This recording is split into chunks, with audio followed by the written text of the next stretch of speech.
going, everyone? Episode 7 of the Tin Talk Pod. Thank you for joining us. I'm here with Joey Threshold. Is that like a big name? It is. After now you do double threshold consistently, and after I saw both sessions live, mainly from behind you because I was dying, running not that fast. So that's my weekly training update for you. Joey, How was this past week for you? this past week for running or in general? I like it. I like everyone. I like when we talk about our lives. All right, a little soft launch. Soft lunch. I don't know. I've just been training. I have not done anything outside of running. That's good. What did last week? 95. Woo! What's trivia last night? Did you get anything right? Roxy and I were in trivia train. Yes, I got something right. What was it? It was a question about the Milwaukee Brewers, and it was like a Sports guy. It was like, yeah, I answer all baseball questions. Morgan went to trivia and she came back and she asked me like some obscure football question and I nailed it. Yeah. And that felt good. Yeah. So it asked like, what were the two elements of the Milwaukee Brewers logo?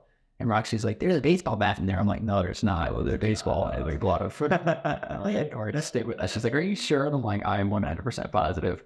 So I got that question right. I got free beer because I got a bonus question right. Right. What's that negative? How many miles? Oh, wait for my stock down. I had a beer, so that's minus 0.5. I say half last. So like 93 miles last 93 and a half miles. So call it last year. But yeah, life's good. The dog is still annoying, but will love my life. I love that little Figgy. Figgy Bop is what I call her. So yeah, how was your week? It was good. I definitely took a big jump in training. And I also, 70 broke the big 70-mile threshold. I feel like that's a pretty legit week again. So very happy about that. And I made some big jumps in online Catan. Oh, wow.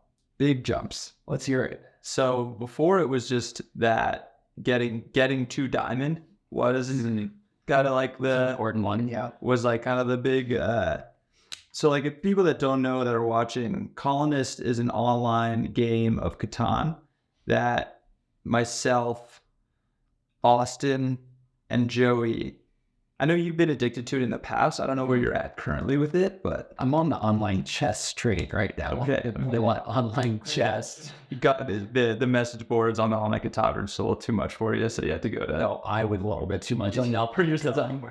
Crazy. Why would you buy me? It's equally as frustrating when I say something mean and it gets like blocked because it's like, please use friendly language in the chat. And I try to like, no. They keep talking. Like, how can I say shit and fun without them blocking this out? Yeah. I just call people morons. Yeah. So, but anyway, at one point, I lost 2 games yesterday, so I fell. But at one point, I was 60th in the world. That in online Catan. Super concerning. I told Morgan that, and she was like, so do you think you're better at Catan or running right now in the world? And I was like, definitely better at Catan than I am running in the world. I'm definitely not ranked in the right now. Right now, yeah. Oh, but yeah, nobody who is ranked. What I never thought I would be in the top 0.00 people, and this is worldwide. This is not like US or anything like US. This is a very popular site too. Like this is the go-to online Catan playing. Yeah. So if you want some smoke, hit me up on Colonist, and I'll run that table up on you. It's time to start putting money down on this. Yeah, it's interesting how differently I play online than with people. Just with like the different strategy and how much more aggressive you have to be online versus in person. Like it can really bite you in the butt really quickly if you try to like attack people, whereas like online it's like you have to, right? And that just sucks. Well, yeah, if you don't do it, they're gonna attack you. So yeah.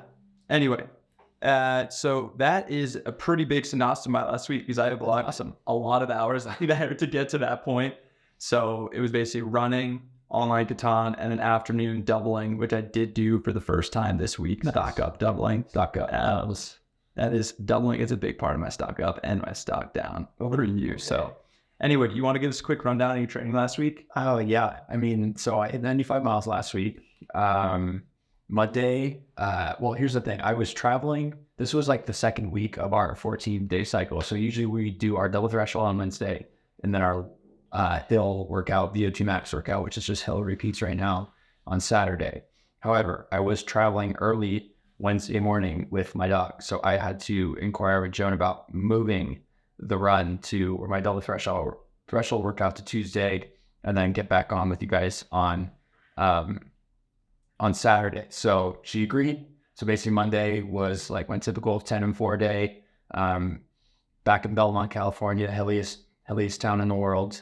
Shout out 1,000 feet climbing in 10 miles. I'm in 4 miles. Actually, 4,000 feet. Sorry, 1,000 feet of climbing. 1,000. Okay, I was gonna say 4,000 feet. I say you're just straight up, you're ready for the UTMB. Yeah, basically. Oh, I took a pilgrimage to my old high school cross country course, which It always feels good. Always feels good to come back and remember the roots a little bit. yeah, it was good. Tell your dad, our production guy, tell her his dad raced on that course in high school too. See what to say with hi. Did you? You should ask Mark about Frank Shore. Frank Shore raced on that course too. What does he have the course record, or does Sam Tyler's dad have the course record? You have the course record. No. Is it actually your dad? No. The high school course record is from a guy in the 70s who he ran like a 2:18, 2:19 marathon in the same year. And so it's a hilly course, so you just got to be strong, man. So nice. Anyways, yeah, 10 and 4 in the morning, 10 and 4 on Monday. Tuesday, I did my double threshold. AM on Stanford's campus. My mom works right near there, so I dropped her off, took the car down to Stanford. Just flexed on that as nerds. Yeah. You're gonna, what are you doing, your startups? I'm over here running threshold and I'm working. I figure working out on this yard. So yeah, I did 5 by 6 minutes in the morning on the grass on like the intramural fields next to like all of Stanford's like soccer and field hockey fields. And then in the PM, I went to College San Mateo. Shout out Sam Teller's dad again. And my dad and my sister who all went there. You went there, right? Your dad? Yeah. So shout out to all of them. I did 10 miles total, and I did 10 by K, or I did 9 by K with 200 jog. I did all 10 miles in one direction on the track. It is because there's other people or it's so hilly there. There's no good place to warm up or cool down. And then the football team and the cheerleading team are both practicing, so I didn't want to be running in the opposite direction and like confuse them for sure by running the wrong way. For sure, I ran 10 miles in the same direction. Was the football and cheerleading team out there at the same time like good motivation? It was fun. You know what the cool part was that one of the lineman coach for the CSM football team was the lineman coach at Sarah High School where I went. Oh, no way. High school. And he used to yell at me. He said, Birch, we'll get your ass faster. No way. Did he recognize you? No, I didn't say hi. Yeah, man, I'm proud of you. Might have made out of that story. They just won the California state championship, so they're really good. And yeah, I would have thought if he at one point he went to walk up to the bathroom. I thought I might have caught him there, but I was on the other side of the track with it, or else I would have given him a little remember me? Yeah. Shout out Coach Hardy. Shout out Coach Hardy, Jason Hardy. Nice. Stock Up CSM football, very good. So anyways, that was a 21 mile day. Wednesday, I just ran an easy 9 when I got back from travel. Thursday was another easy 10. That's when it was kind of snowy, I think. It was, no. I ran out on Lobo on Wednesday. It was awful. It was so iced over and snowy. I ran the opposite direction the other day, more closely. Boulder's really didn't mess with us because I ran Lobo today. It was amazing. Right. And it's going to snow again on Friday. No. So we're just going to lose Lobo all over again. No, it's not going to snow on Friday. We're good. Forecast says we're good. We're fine. Don't worry about it. It's going to be great. I ran town for Thursday, boring. Stock down 10 mile runs. Friday, I ran my 10 and 5 double. 5 mile doubles are in, stock up. Saturday, talentless doubles. Yeah. Saturday, hard man, working man's doubles. Saturday, Drew and I did 18 by 200 meter hills. We ran them a bit slower. It was a bit colder this time around. I think we started at our slowest one was 36 in the first one, but then we got into good rhythm running 34s. And then the last 9, we ran 33, 32s. And then Sunday was just an easy 9.5. And that's how you run a 95-mile week. Let's go. Yeah, my week was pretty boring. So yeah, you should. I basically I got up to 70 and I did that with no days off. Easy days were like 9 miles. And on the workout days, I went to Davidson Mesa and I did mile. That was this past week, right? Yeah, on Wednesday you guys went to Davidson Mesa. Yeah, on Wednesday we were at Davidson Mesa. It was like just good enough to run on it. Like there was like a good amount of snow, but we were able to like go on like the sides that were melted. Yeah. So it worked out a little sloppy, a little slow, but average like 5, just caps locked on 5:15 pace. And I was pretty happy about that. Did 6 miles worth of work, of threshold work. I think I was like 3-4 on the lactate test. Nice. So a little high, but overall close enough to feel good about it. And then, yeah, that was pretty much it for the week. Got a nice little long run. And then just did my cross training as usual. I did 200s on Saturday. I did. Yes. Thank you. Thanks for reminding me. I did do 200s. I did 12 200s. First time getting back into race rhythm stuff with Austin. Good to sync up with him. That workout would have sucked. Even though it wasn't that many reps, it still just would have felt like I wasn't there forever just because it feels like it can be a while when it's just you on the track. All right, be honest with me. Did the wind get worse after we left? It did. During the threshold, so it was 12 200, starting at like 33s. It got down to 31s. And then we actually hit 30 for our last one. Big time. Yeah. That's 4-minute pace. Yeah, for those listening, watch out. Stock up kind of miles. Yeah. And the wind did pick up. Threshold, like I did 2 miles worth of threshold after a 5:05 pace. And that was a little windy. Yeah. So here's the big debate now, is that there was big controversy on Saturday because Drew and I had hills. Austin technically had hills if he wanted to. You're not going to win this debate because you did hill sprints, north to south. Joan gave Austin the liberty to do what he felt like was best because Joe and Mark were in Boston. So Austin kind of had free reign and you had 200s. The big debate was it was going to get windy the forecast said like 9:30, 10 o'clock. So Drew and I said, let's get up early. Let's go at 8 a.m., get these hills over with before it gets too windy. It doesn't matter which way the wind is blowing. The fact that it was going to be windy was not something else. I couldn't believe you bought into that so quickly. I did because I wanted to get it over with. Yeah. I just don't care. I can do the wind. I just don't care for it. Especially on those days where you're running faster, I wanted to heat up as much as possible. It was already the thing was that the wind makes it colder when it's cold out. It was 30 degrees. The wind's going to make it much worse. I did much colder after when you guys were running your 200s, when the wind started picking up, like wind chill. Ever heard it? Stock up, wind chill. That was my idea. It was going to get colder as the wind was going to get more. So let us know in the comments. Would you rather go early to avoid the wind or sleep in a little bit so you can do your warm up and activations? Yes. I say air quotes for our Spotify listeners. And go a little bit later and take on the wind because that was clearly divided into 4 of us. I always take, especially in the winter, the later route. You and Austin both. Yes. He's your disciple of Fleet. He is. He also a disciple. 30 minutes further away, but you do that. So that definitely adds it on even more. All right, let's get into our next segment. Everyone's favorite, stock up, stock down. I have some pretty good ones this week. I'm going to kick us off. Stock up. Tinman Elite, I'm going to say. Tinman Elite, stock up. Yep. That was your first one too. Let's go. No, it wasn't. We announced 3 new athletes this weekend. We talked about them on the last pod with Coach Mark Hunter. If you haven't heard the last podcast and you skipped over this one because you wanted to this one, go and listen to that one because that's a great listen. A lot of OG throwbacks and everything. But we announced 3 new runners, 2 new women onto the team, and 2 of the races this past weekend. Big 15-18 for Katie, who's coming on the podcast later today. So if you are bored of our chitter chatter, go ahead and skip forward like 20-30 minutes and get to that podcast with Katie and I. And stock up to mentally stock reach your members and board coming.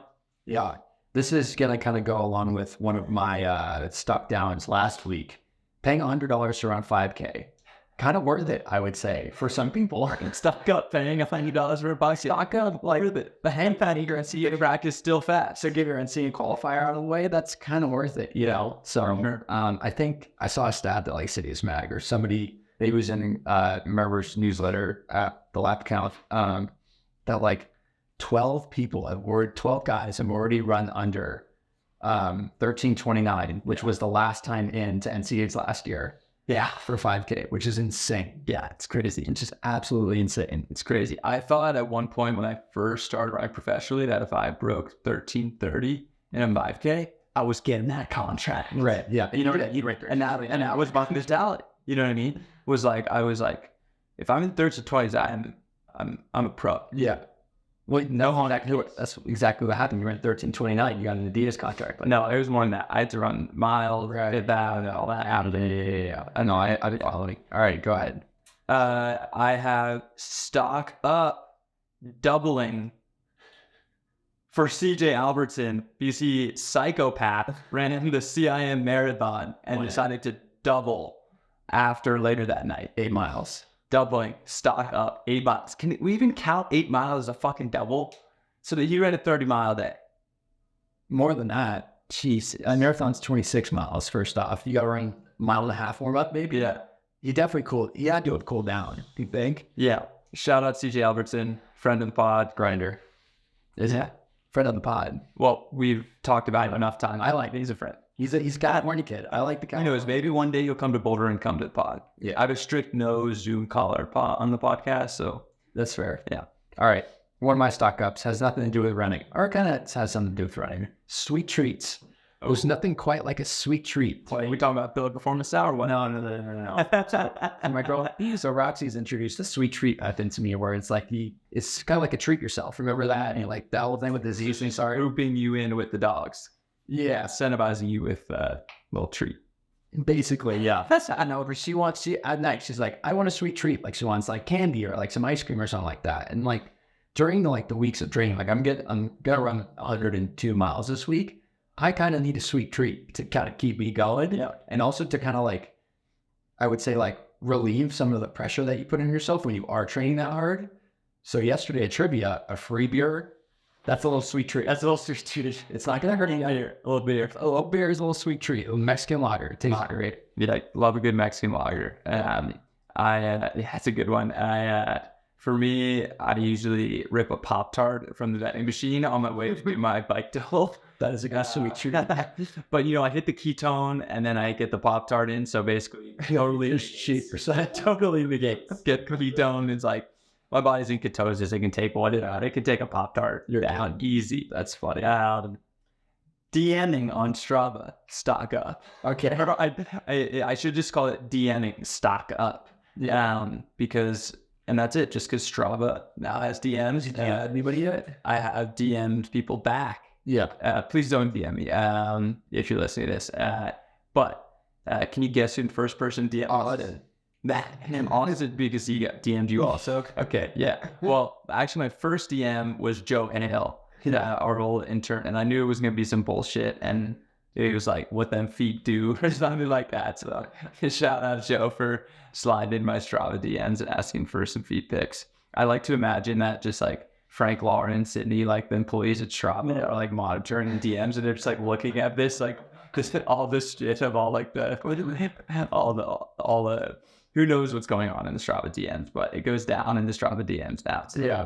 There you go. Do you see no context posted? Like, do not send me pictures of your Strava DMs. I am not supporting this. Yes. Good for no context for stepping up, because that would be a slippery slope. There's a wire, even for line and kids can cross that. Yeah. Yes. I did see some like hatefulness, like some hate on it for sure, where people are like, this is an app for training, not for soliciting. You know what I mean? But I think it definitely serves utility.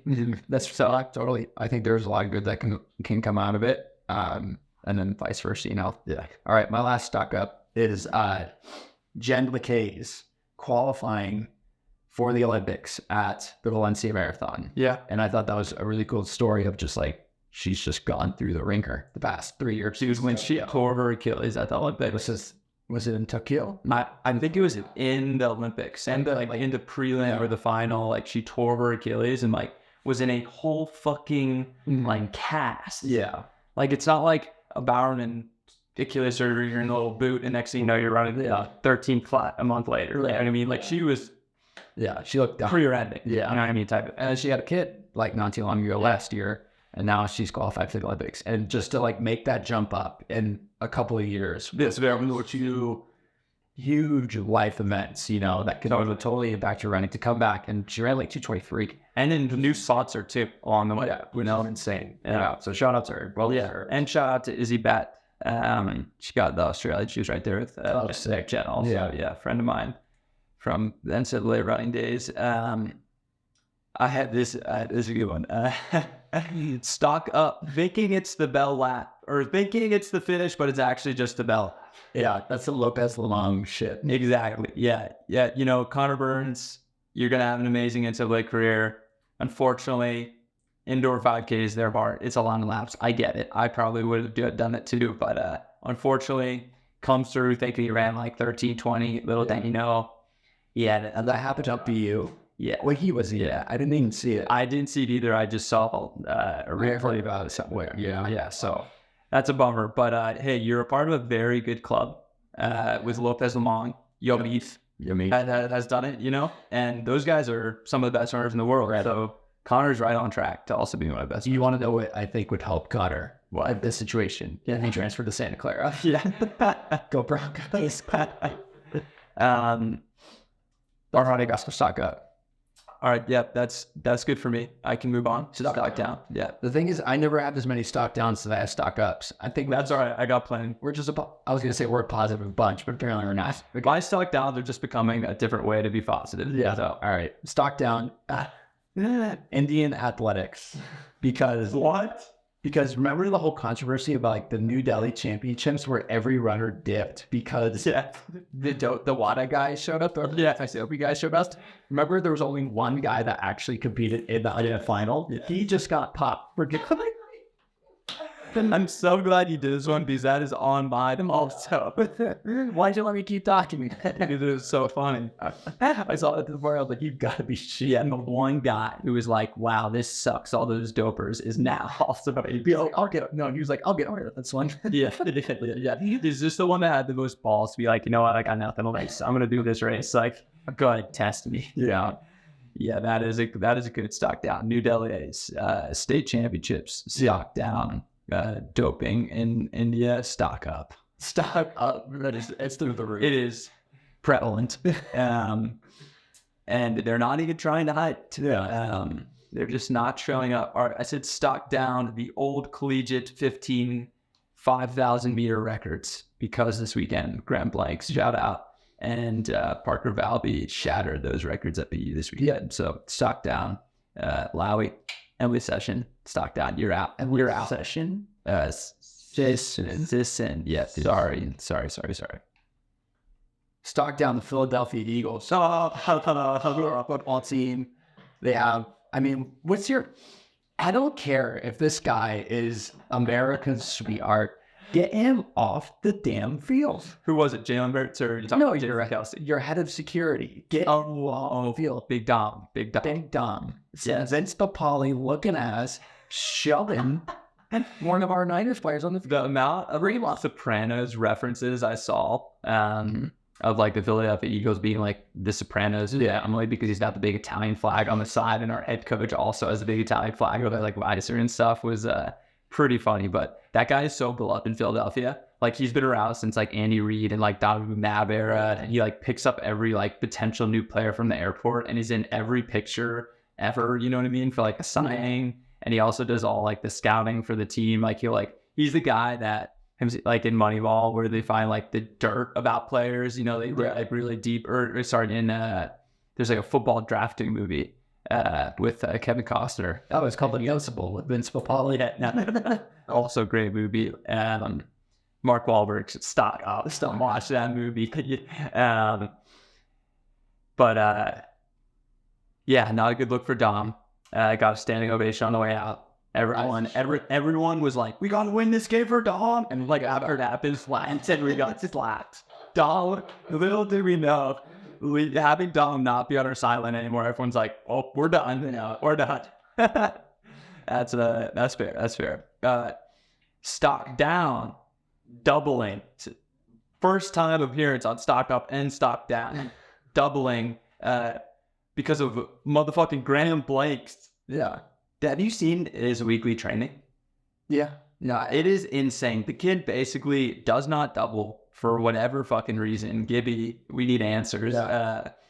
The dude runs like 16 miles a day, and he's running like 110 miles. And if you go back on his Strava, like this dude since like July 1st has been just cranking like at very least 13-mile runs a day. Yep.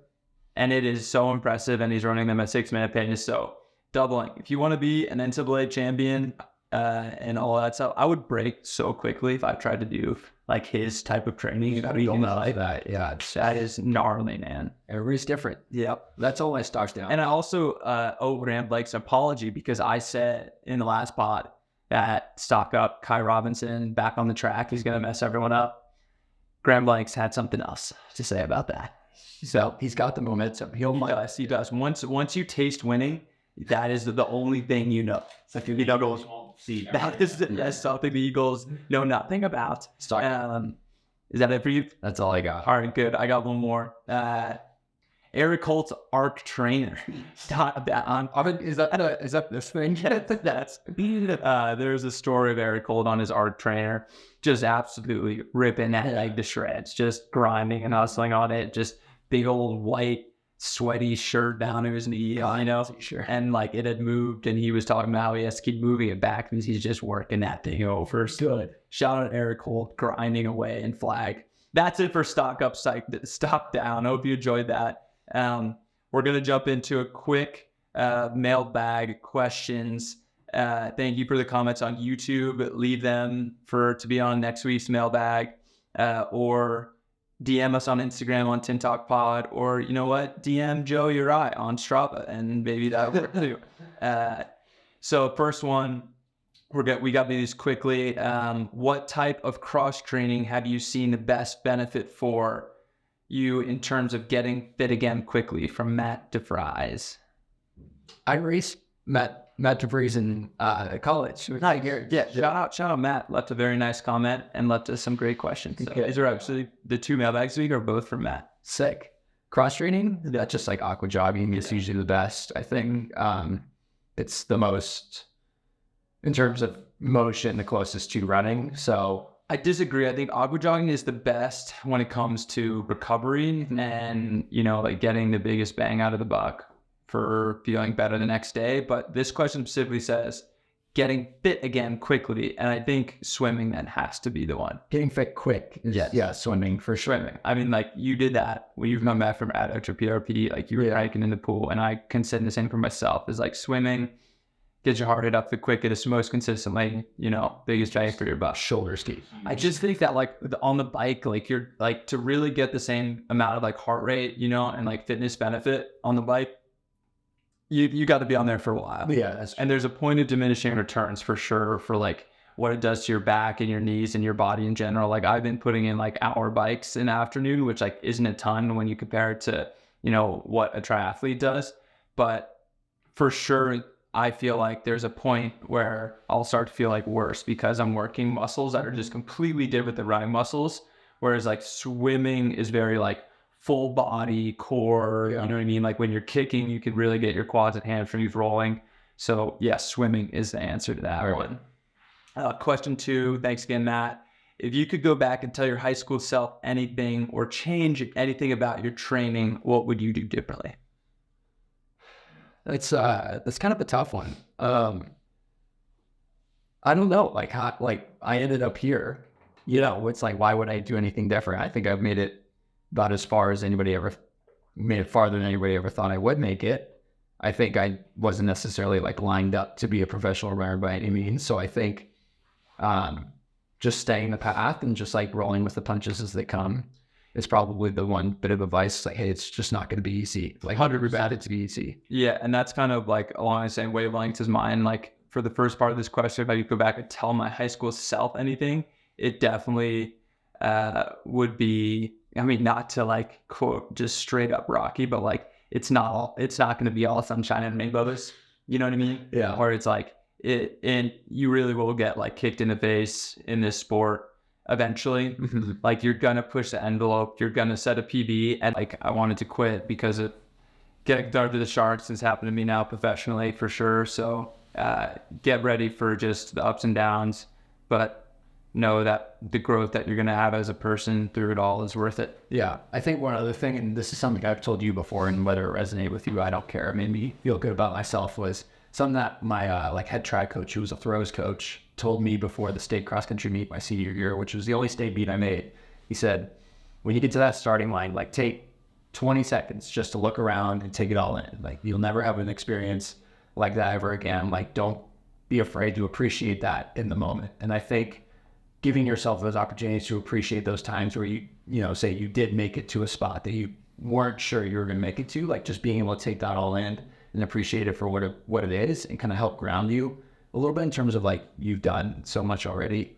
Like this is just the cherry on top of the cake. I think is super important. Yeah, absolutely. And for the second part of this question, just to speak on what would I do differently in training? I think the only thing I would do differently in terms of training for when I was in like college would be just don't be afraid of like speed work.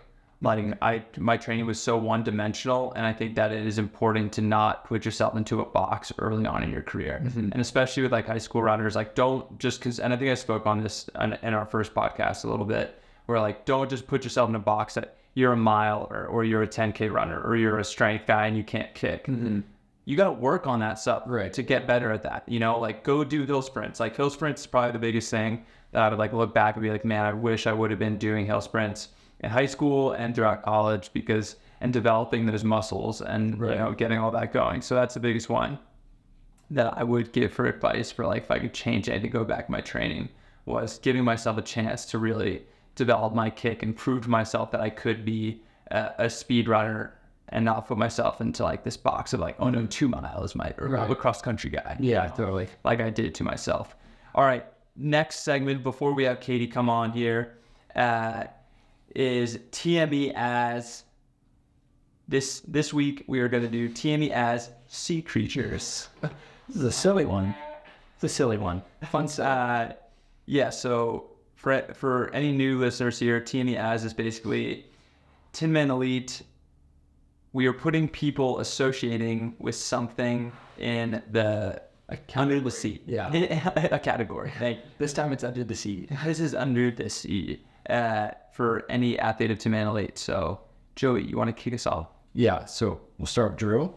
Start with Drew, yeah. Always start with Drew. That's always just how it works. Drew is first, he gets started. I put the California sea lion. Nice. And you want to know why? Yeah. Because they're known for their barking. Beat out the hell out. We also cost it a little bit, but always talking in practice. That's true. And it's not, about 95% of the time, it's not annoying, but 5% of the time. I put Drew as the blue whale. The blue whale, wow. Just a big, majestic creature. And I think that they hold a lot of weight to them. Yeah. Not like physically, but I think Drew is, it's got a lot. Emotional creature. A lot to him, yeah. Okay. Next one. I'm going to do Katie Camarena. Camarena. What did I just say last name? I gotta get this right before she comes on. Camarena. Damn it. Katie Carbonara. Carbonara. Say it one time. Camarena. Yeah, just spell it out. Just sound it out. Just like ring it in around. I said seahorse. A seahorse. Yes. Because. Well, we don't really know the new recruits that well. And I just felt like she was a seahorse. Okay.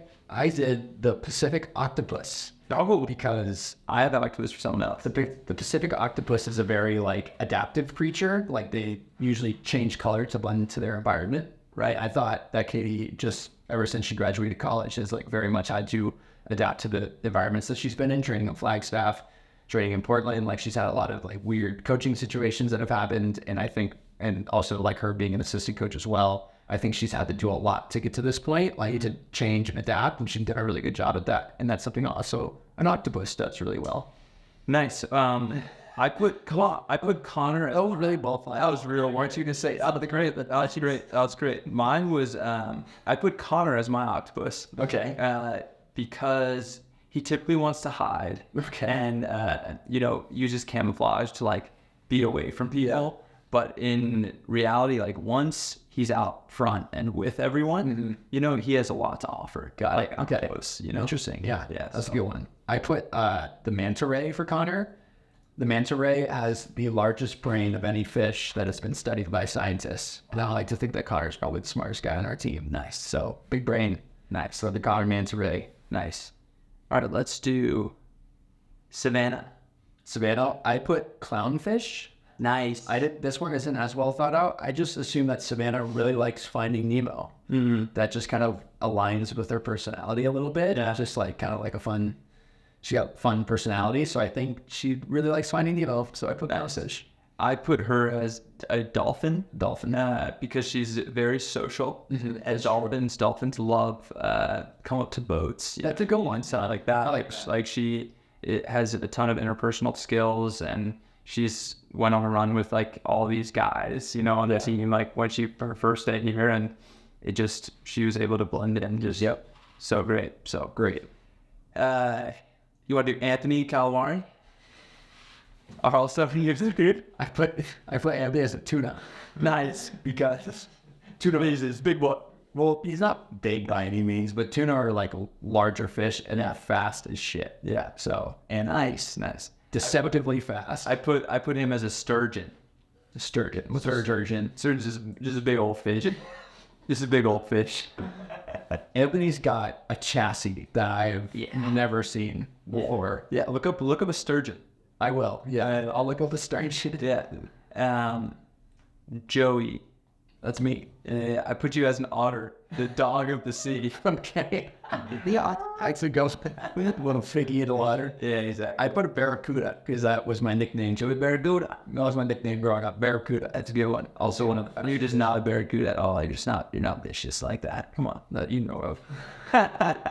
Anyways, I put Antonio as sea otter because I thought about that. I thought about that too. I actually put otter for you and Antonio. Okay. But then I was like, I don't do that. And then well, here's the thing. We'll say we're the same on that. Otters are like very cute and fun. Antonio's like a cute kid. Like that's totally. It's funly talks. Yeah. In full accent. They're also vicious. Yeah. We're vicious creatures. Yeah. They don't get shit. And I think Antonio's on that same boat. Yeah.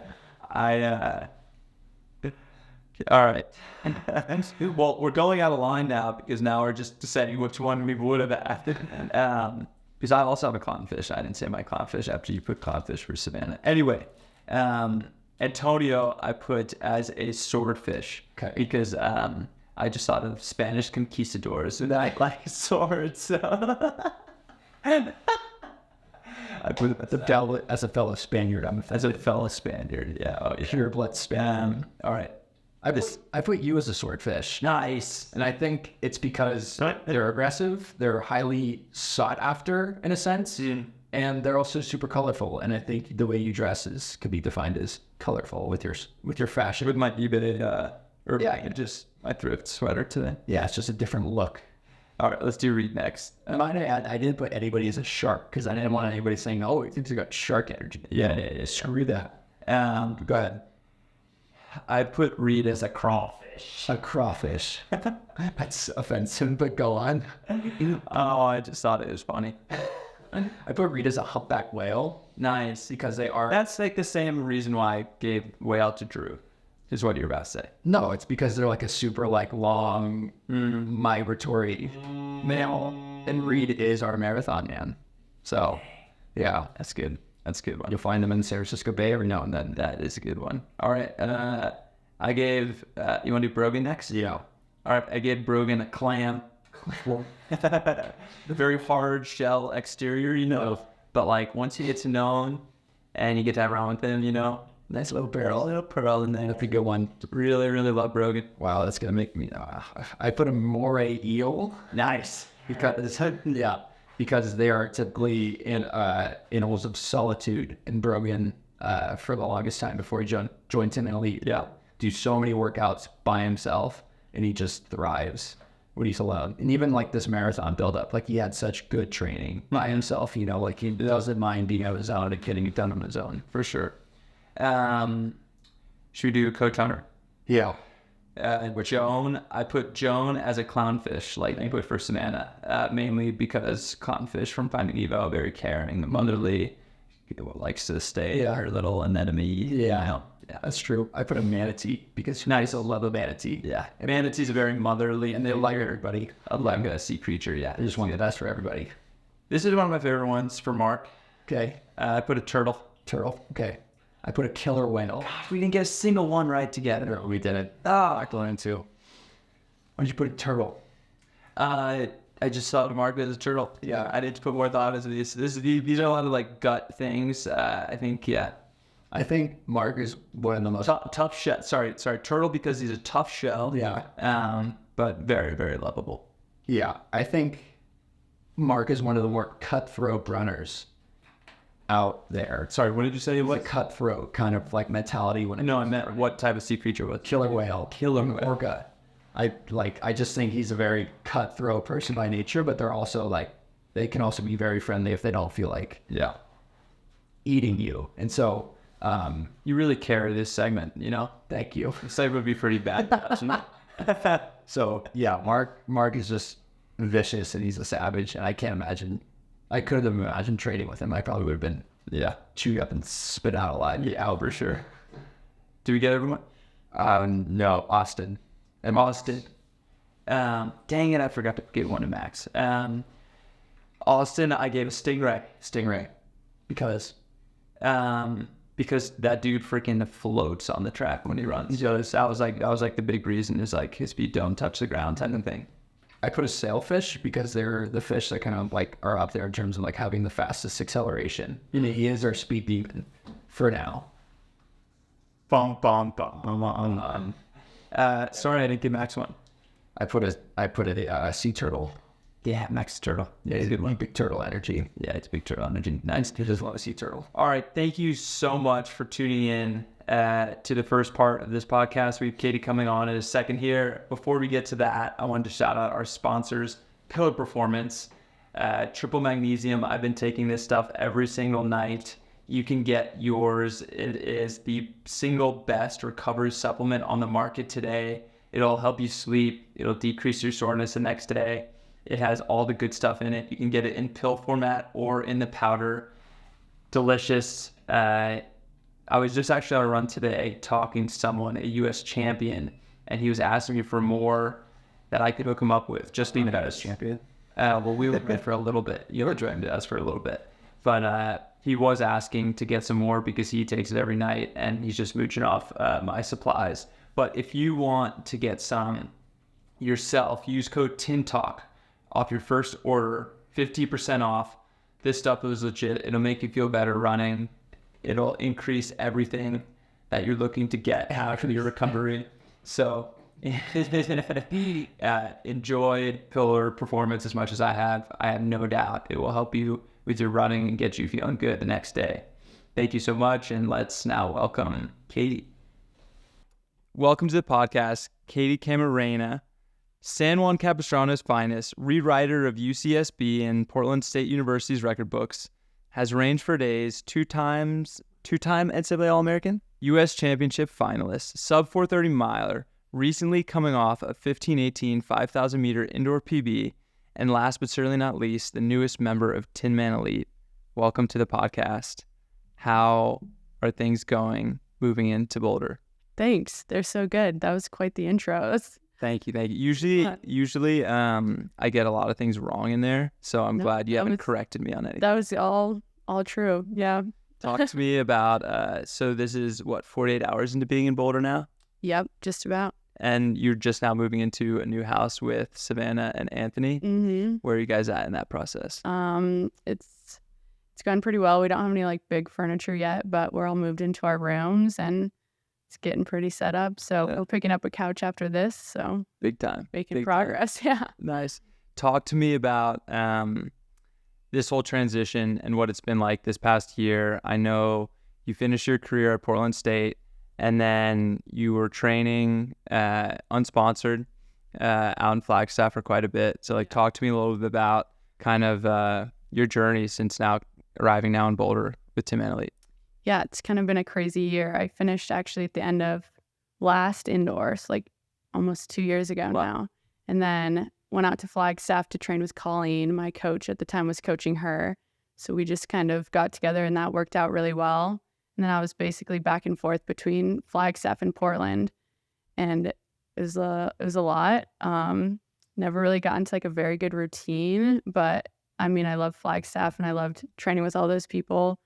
But yeah, I'm glad to be in like a more stable setup now, and I'm really excited for what's to come here. So yeah. Was that the thing that was like the hardest part, was like not really knowing like where you'd be next for the next month and stuff? It's all like always planning on the fly. Yeah, it was pretty much like 3 months at a time was the longest I was in Flagstaff or Portland. And then in Flag, I had people to train with, but I was doing like, my coaching was remote. And then if I went back to Oregon, it was like, no, I don't really have people to train with, but I have a coach in person. So neither one was really like an ideal setup.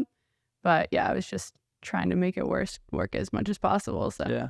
What are some of the biggest things that you learned, you know, like when you were in Flagstaff, like with being around, you know, Nikki and Colleen? Like, what are some of the stuff that you learned from them? Oh, that's a good question. I mean, they're seasoned pros now. Yeah. You know, like I would consider them both veterans, you know? Yeah, they both are. Nikki works out, does some insane workouts. It was super fun to kind of follow them around the track. We had some workouts we did together that were just like kind of insane. Yeah, they're an animal and it's super fun to train with them.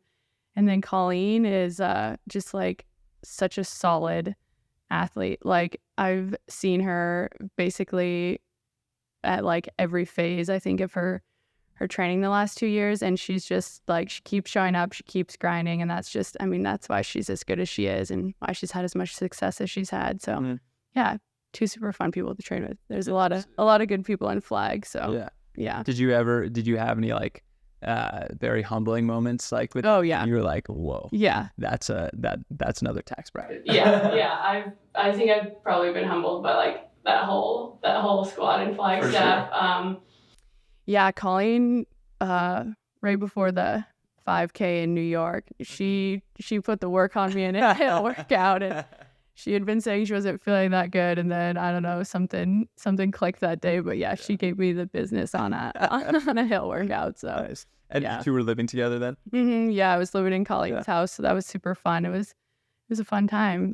Lots of time together, but lots of fun activities. So and then talk to me about the race this past weekend. Just coming off that 15:18, that's an indoor PB. Your outdoor PB is 15:14, correct? Yep. Talk to me about the race. How did it play out? What were your expectations going into the race? I sort of had a little bit of higher expectations. I thought I might run a little bit faster, but I haven't really done a lot of indoor, so I feel like it's still a learning process for me. Indoor feels like so chaotic, and I feel like it's just something that will probably take some practice, but I feel like it was good. It's December. I mean, almost a PR, and I think there's still like a lot of things I could have fixed in the race, so it was a pretty good learning experience and fun race. Lots of fast times in there, so and the trip itself was really fun. For sure. I like whenever I've raced indoors, like I always find myself just like, I feel like in outdoors you can get away like pretty easily, like jumping to the outside and, you know, like doing sort of things like that to like get positioning, where it's like indoors, the times where I have, you know, ran in these like very high pressure races, you know, and like you will always feel like that just because everyone is there and so quickly. Right. I've always felt like the straightaways are so fast, like everyone surges on the straightaways, that I've always just wanted to just like tuck in and like buy my time. And it's like, I feel like you only have like one true move in indoors, where outdoors I can really like move around a lot and really have that sort of feeling. He was, I think, in last at the start. I got off the line so slow, so it was like basically just trying to get up and actually be in the race for the second half, but it's fun. So I think that's definitely one of like the biggest mistakes that I see athletes do indoors is like they'll make a move to like run outside and like really get up front and everything, and then they just get swallowed right back up again. So Yeah. I think there's nothing wrong with being in last and just running a smart race. Yeah. I know Antonio did something very similar. Yeah, he did. I think Joan literally told him to do what I did. So we Yeah. kind of had like a similar race plan. Mine was a little, I didn't mean to be like all the way at the back, but Yeah. sometimes it's just how it happens. Yeah, for sure. How did it feel, like running in the Adidas kit for the first time and everything like It was that? fun.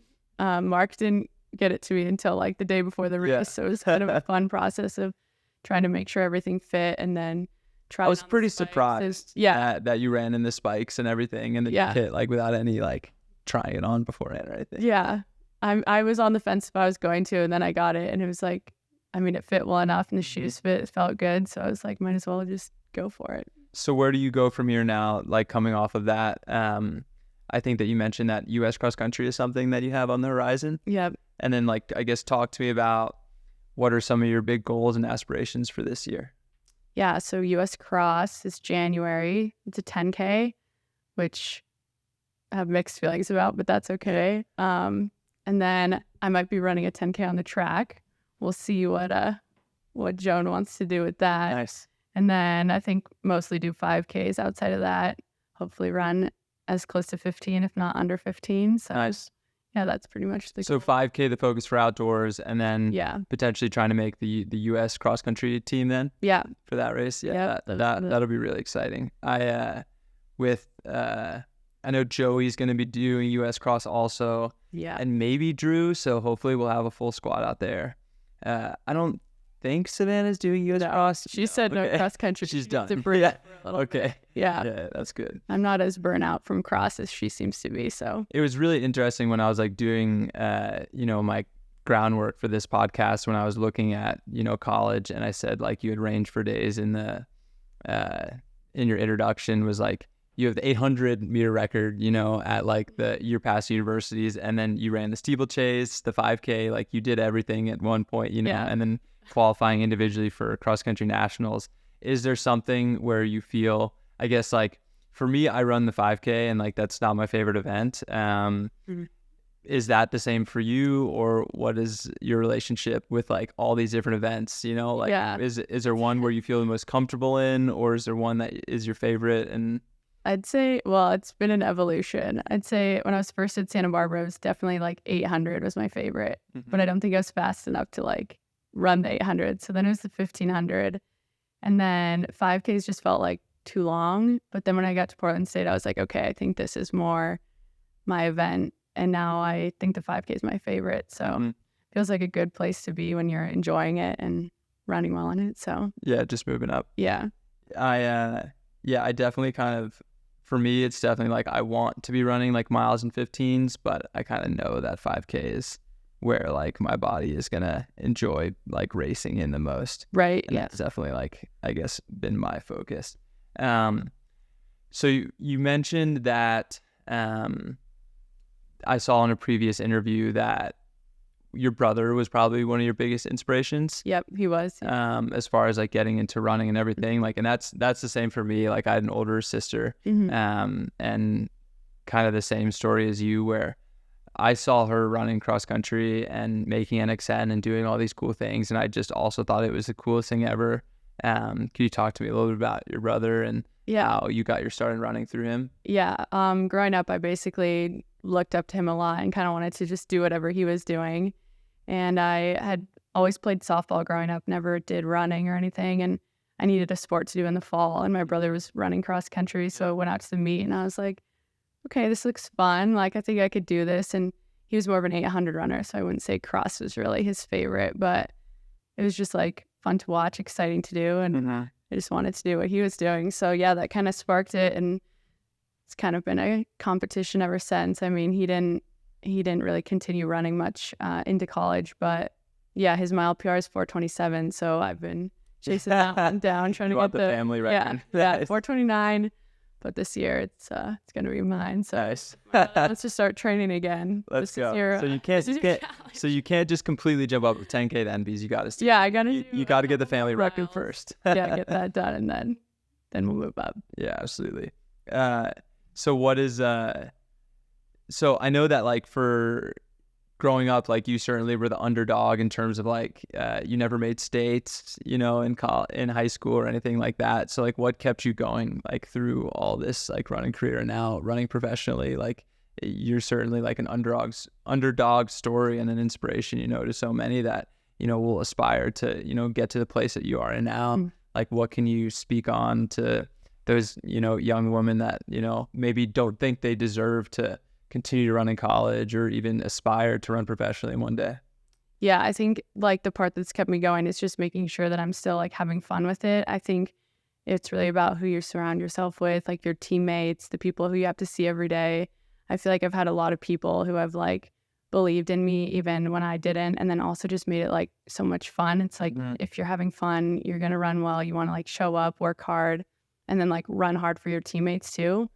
But yeah, I never made state. I don't even know if I won league ever. Yeah. Like it was kind of just like, Yeah. I don't know, maybe I was like second or third sometimes. But yeah, it was just like fun and showing up for my teammates. And then yeah, in college I had like at Santa Barbara, I had like such a great group.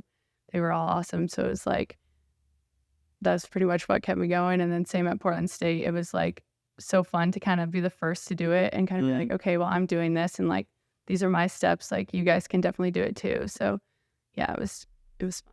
At what point, like in high school, you know, through all this, were you like, I really want to keep doing this? I didn't know if I could keep doing it probably until my senior year. And then I was like, that would be super fun to keep running in college. You know, I've had a really fun time with it. And then I went on a couple of visits and I obviously couldn't say no to being in Santa Barbara. So I was like, well, I'll just go there and it's a good school too. So if the running doesn't pan out, I'll at least have a good education. And then got there and just kept it going. So yeah. For sure. And then like what brought you to Portland State after Santa Barbara? Yeah, that was kind of a weird story, but I decided to redshirt my senior year at Santa Barbara. And then that ended up being the COVID year also. So it was...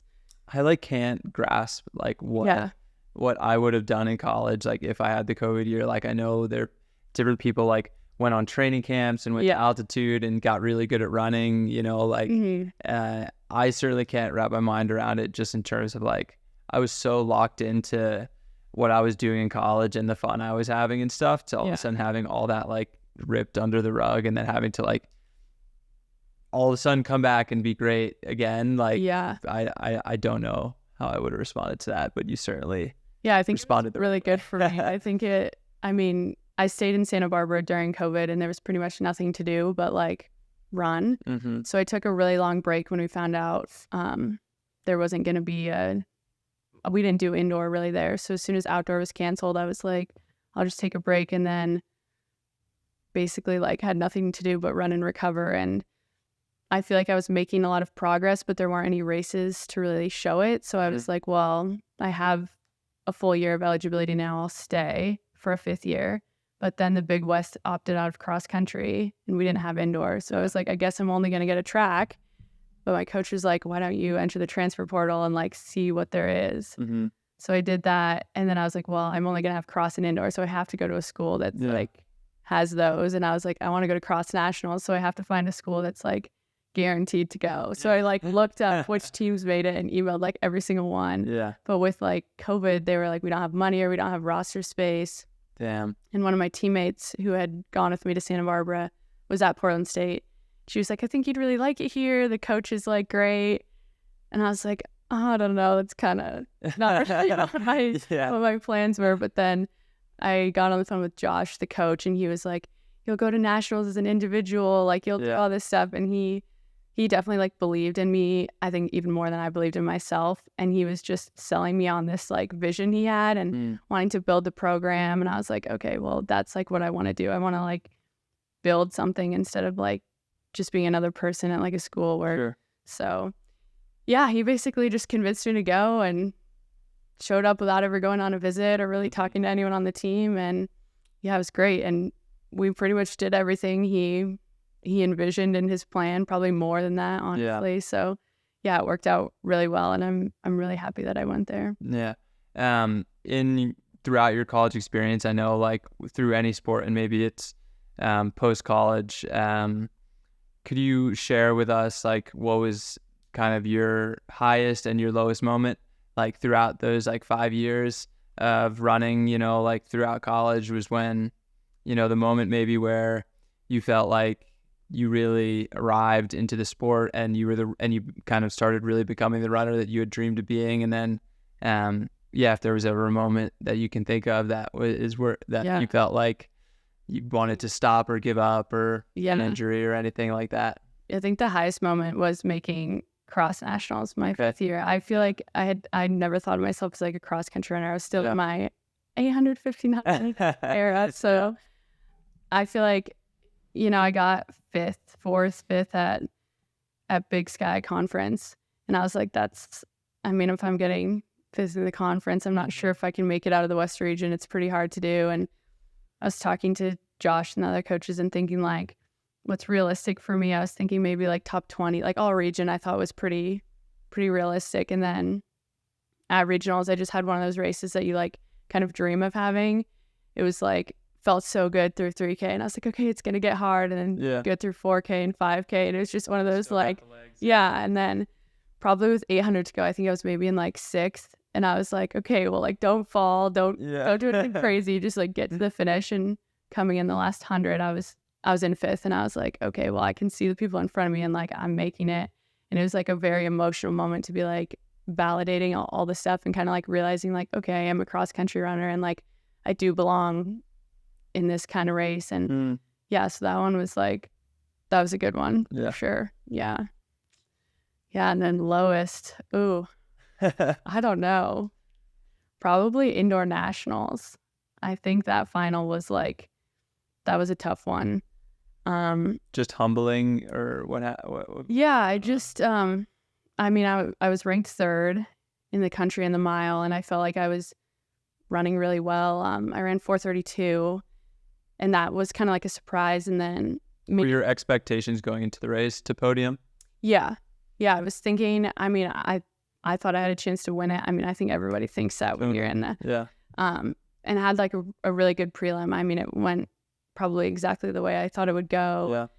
Got into the final and then basically got back to the hotel and was just like, oh my gosh, like I don't belong here. Like this is such a stacked field. And like seeing people be like, oh, she's gonna, like, I don't know, all these other people's like ideas of what should happen kind of freaked me out. And then everybody back at Portland State, I was like, oh, I have to do it for them. I have to do it. And I think I just built up like so much pressure around it, which like I was saying, I think it's so much easier when you're like having fun. And it kind of got to the point where I was like, I was like almost too scared to even race. Wow. Yeah.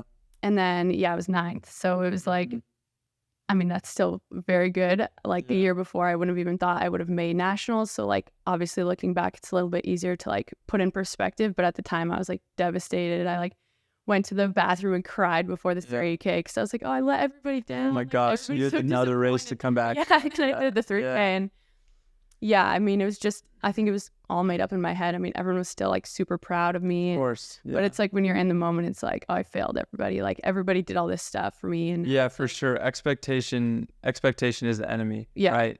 Where it's like expectation can be like our greatest motivator, to work hard in practice and to want to live up to and set the PBs and, reach our goals and everything like that. But as you spoke about in that moment, like it can be just so debilitating in that moment. And even though like you had all the confidence in the world from the validation you had from being one of the fastest in the country, having the 3rd fastest time going to that race, like that mental game and like being able to like seize that moment is definitely, I'm sure that was a huge learning moment for you to like take into your races and find that fun again. I think it's like before every race, just try to like put it in perspective because like that one, if I had sat for a second and been like, this is so crazy. Like my mile PR in college was like 5:08. Totally. Like the fastest I'd ever run was 4:55. Like it was. Yeah, like if I had just thought I was the first one to qualify from Portland State in nationals, like if I had just sat there for like 5 minutes and been like, wow, like I've already kind of won just by like. But instead it was just, I kind of just like made up this whole thing in my head. And I'm sure the Katie that, wasn't, making states or anything, all of a sudden could see a video, you know, of you on a starting line and knowing in her Right. heart she had the expectation that she could win, Yeah. you know, be the best college runner, you know, is something that I'm sure she would be incredibly proud of. I've certainly had those same moments also, you know, Yeah. of like imposter syndrome and Mhm. feeling like, what am I doing here? Yeah. Like I'll look to my left and I'll look to my right and really feel like I'm gonna get like eaten alive today. Mhm.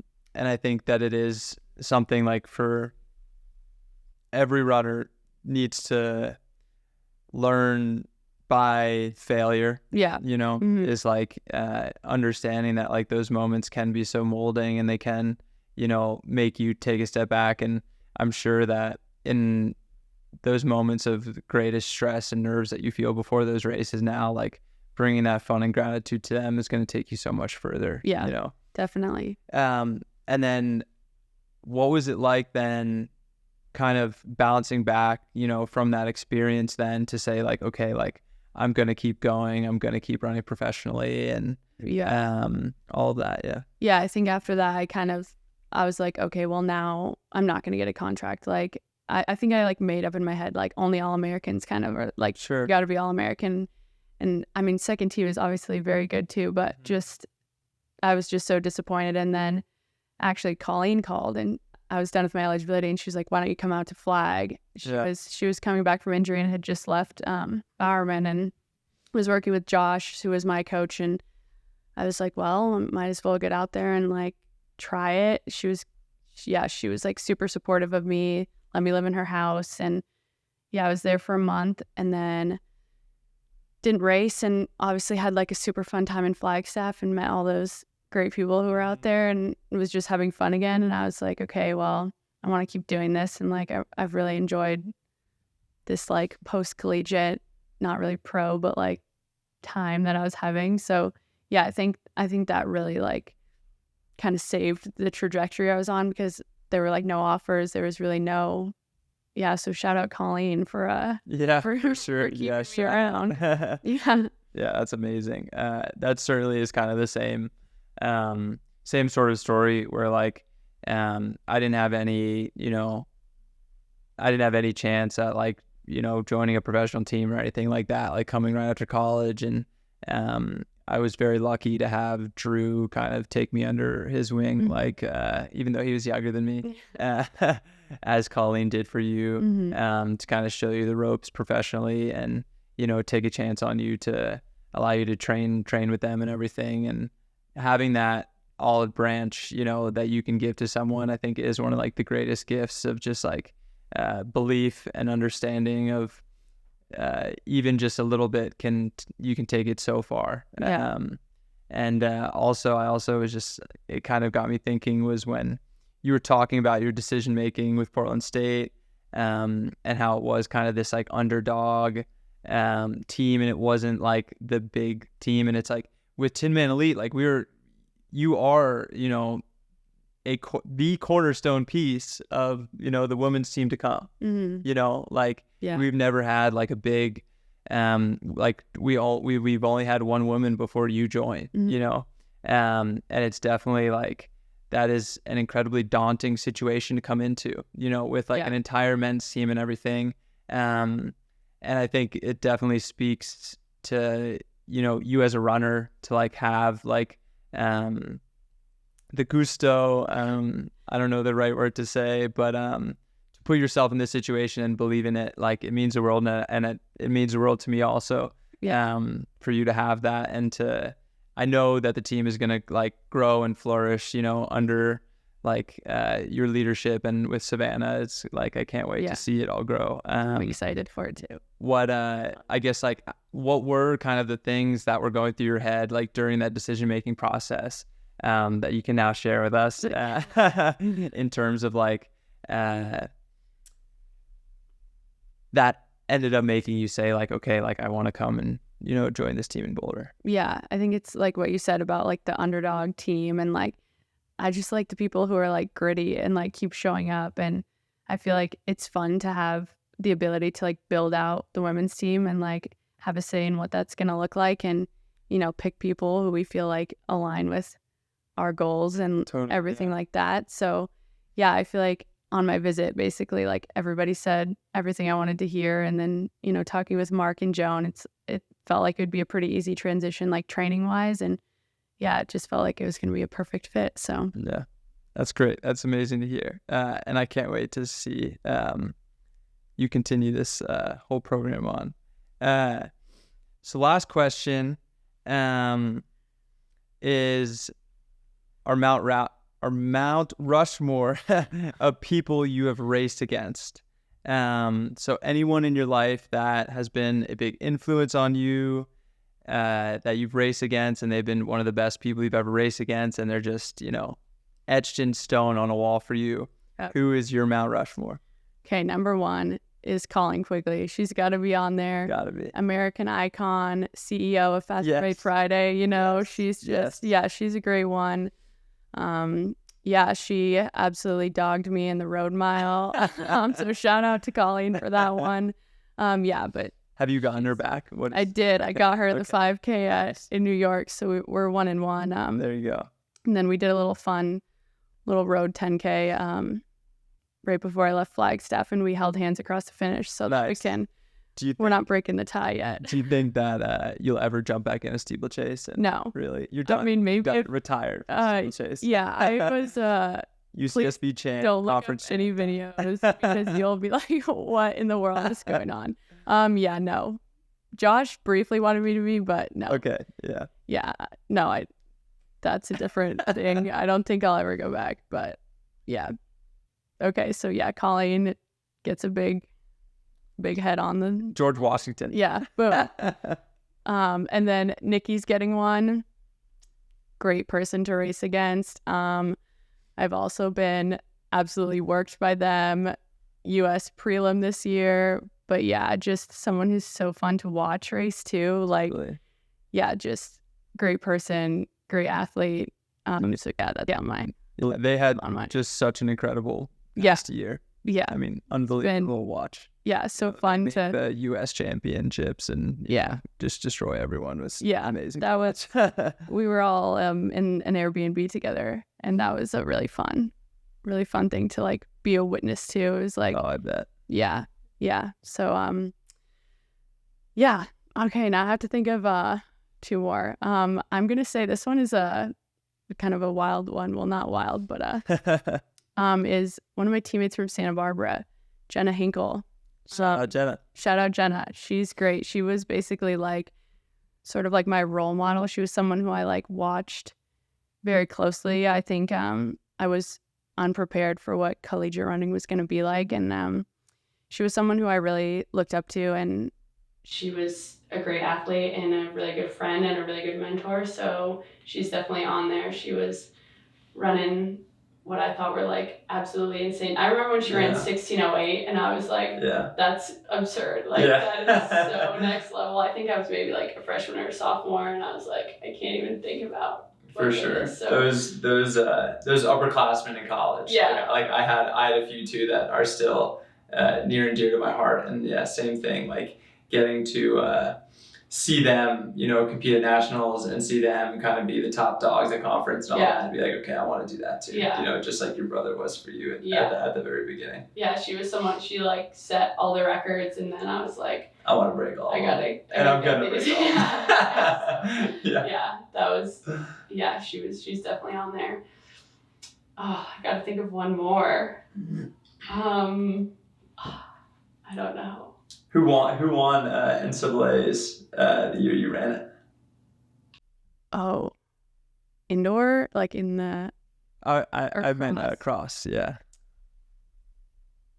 Whitney Orton, Okay. I would say. Yeah. I'm pretty sure you're that Whitney. I don't know. Shoot. I'm gonna put Chrissy on here. Nice. Here. Nice. That's a good one. Yeah, because she's crazy. Badass. Yes.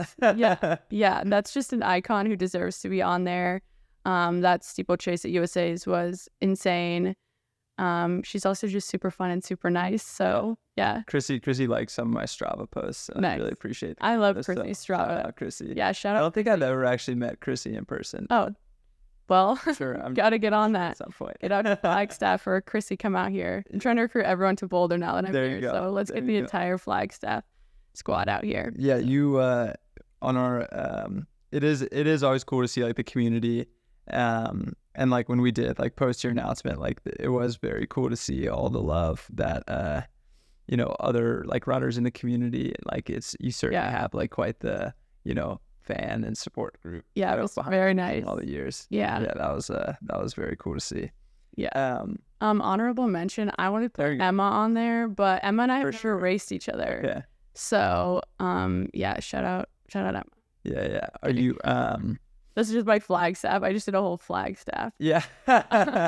Everyone I've trained with. Yeah. Well, when we film another podcast in like the years to come, like, and you start doing, you know, diamond leagues and making more U.S. finals and everything, like there'll be more and more people that you can add onto your list. I'm sure you'll get a chance to race Emma, unless she just sticks to steeplechases. Then you might have to break your promise here. But I'll see. Yeah. Other than that, I'm sure. Yeah, it'll probably change. But I actually did think of one last question for you. Do you want to speak a little bit about the Track Collective?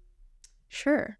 Yeah. Can you tell me about that? Like, what is the heart of that? And like, I know that was something that when we saw that you were a part of that, it was very inspiring to hear that. And, you know, at Tinman Elite, like our core thing here, you know, like when the Nike Oregon project started, their like whole thing was like, we're going to bring medals back to the US. And then they started training all these foreigners and all this stuff, you know?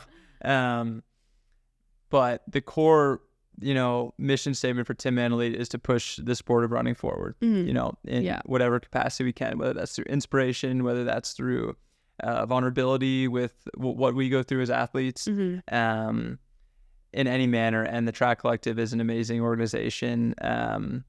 That you want to speak on it? Yeah, sure. I guess like how it originally started was Colleen and I were sitting in Flagstaff and we were like, talking about the journey that I was on and how she really helped me, basically like is the reason I'm running right now. And totally.